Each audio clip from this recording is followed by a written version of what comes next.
After an offseason where the Raptors made no significant roster moves and didn't even make a trade, some fans are concerned that this team is going to be stuck in the middle of nothing this season. But some reporters at ESPN are suggesting that the Raptors are primed to make a mid-season trade. So in today's video, we're going to discuss if the Raptors are really in a position to make that big trade and how it would affect them going forward en route to becoming Eastern Conference contenders. Let's get into it.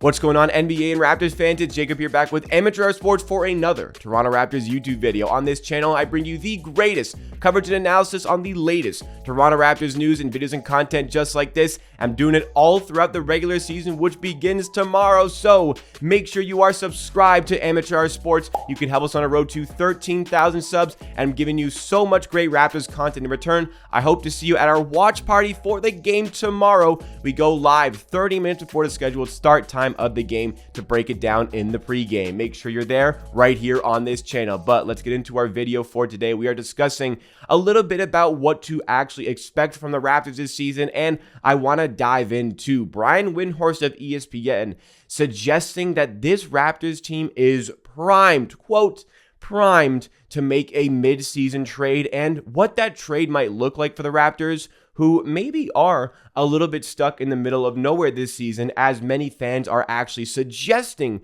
for this team. So we're going to be discussing that, and also the ramifications that a trade would have on this team. Can they really be contenders this season already? Because over the course of the offseason, not a lot of business was done by the Raptors. I mean, they did not make a single trade, anything of note in that department. And as far as free agent signings, I mean, there were some decent names on the board, but we ended up signing Otto Porter Jr. And to be fair, we did sign Chris Boucher and Thaddeus Young in free agency. Now, they are guys who are returning to the team, so a little bit easier to persuade a guy to come back, not move his stuff out of the city and all that. But to get a new player in like Otto Porter Jr., it's pretty good still. I mean, I believe that was a good pickup by the Toronto Raptors. Otto Porter Jr. was a great piece for the Warriors en route to winning their most recent NBA championship. And he's going to be somebody who can help space the floor off the bench, plays above his size, a little bit switchable on defense. I mean, this was an excellent pickup by the Toronto Raptors. And to be honest, there is no need to fix what ain't broke here. A lot of Raptors fans are suggesting that maybe we are stuck in the middle of nothing this season because,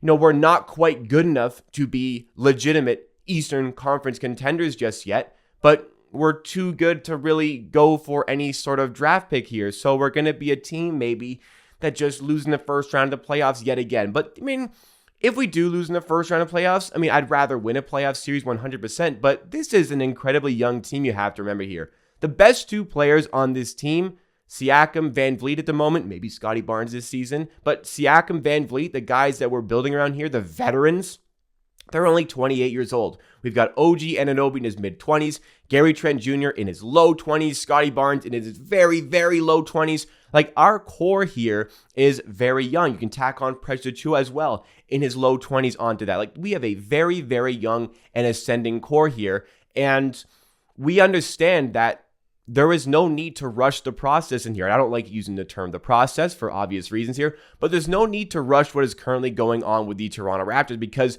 there are so many young players we have very high hopes for, mainly Scottie Barnes, that we want to build around going forward. And currently in the Eastern Conference landscape, it is loaded. The Eastern Conference is loaded. There are 9 legitimate playoff teams at the very least in the Eastern Conference, going all the way down to the Chicago Bulls. I mean, there are 9 teams who are thinking they are legitimate playoff teams. Not all of them can even make the playoffs. So it is one of the most difficult Eastern Conferences I have ever seen in my lifetime, in my early 20s here. So there's no real need to rush into anything. But if they do want to make a big trade, they have the possibility of doing it. As we saw in the offseason, the Raptors were big players in the Kevin Durant sweepstakes. Now, I understand he ended up staying with the Brooklyn Nets because the Nets just told him, listen, we're not getting the value for you. We're just not going to be able to trade you. And Kevin Durant understood his game, understood the net side of things, and he's back with the team. We're going to see, we're going to really see what happened with that Brooklyn Nets this season, despite all the talent on that team. But let's focus, again, back to the Toronto Raptors and what this season is going to look like for this team. Because, again, we didn't really make any significant moves in the offseason except for bolstering what we already had. But to be honest, that is a good thing here, as I mentioned, as a result of the Eastern Conference being so good. But the Raptors are not rushing into anything that they don't need to rush into. But what they do have at their disposal beyond this very competitive roster that should finish in a playoff position beyond the play-in tournament, I'm thinking a 5th or 4th seed is on the card for the Raptors this season. But what they have here beyond this excellent group of players is all of their draft capital. There are not many teams in the NBA who have all of their draft capital at their disposal, especially teams as good as the Toronto Raptors here. And that is why Brian Windhorst of ESPN, by the way, shout out Brian Windhorst, shout out Zach Lowe, best ESPN reporters in my opinion, the only two that truly give respect to the Raptors. I'm not saying they go out of their way to defend the Raptors or anything, but it's like they just treat the Raptors like any other NBA team. There's no stigma against them. They're just a good NBA team with good players that are going to be very, very good going forward. And they believe that. And Brian Windhorst understands that with all the draft capital at their disposal here, they can make that big trade when the player becomes available. The reason we hang on to all of our assets here and why asset retention is so big, especially for a team like the Raptors, who can't really attract marquee free agents as we've seen year after year after year.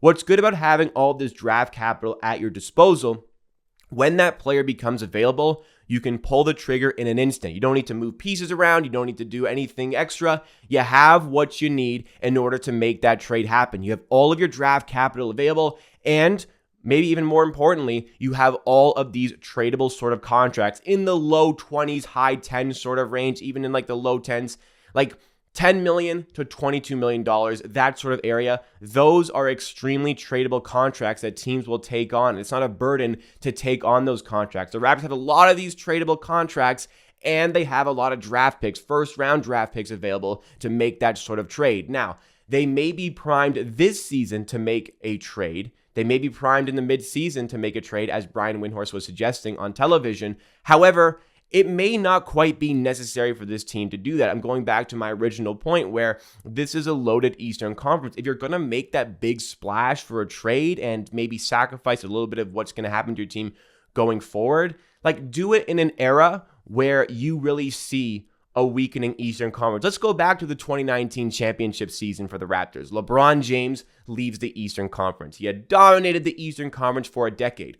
All of a sudden, wide open hole to go and actually win the Eastern Conference. Now, the Raptors didn't exactly break the bank in order to trade for Kawhi Leonard, but, a pick was involved. DeMar DeRozan was involved. We understood this was a superstar player that could put us, and eventually did put us over the top in order to win an NBA championship.